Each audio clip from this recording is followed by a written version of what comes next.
Welcome, this is the Motorola Moto E7 Power and I'll show you how to change lock screen wallpaper on this device.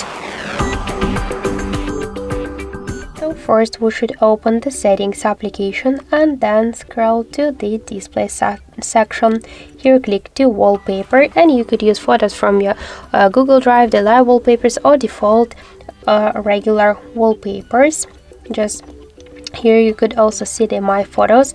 You could tap on this section and to use photos from your Google Drives, recently images and photos from the Google ones. Here you could see the wallpapers which you could use, the defaults. Let's just select one from them.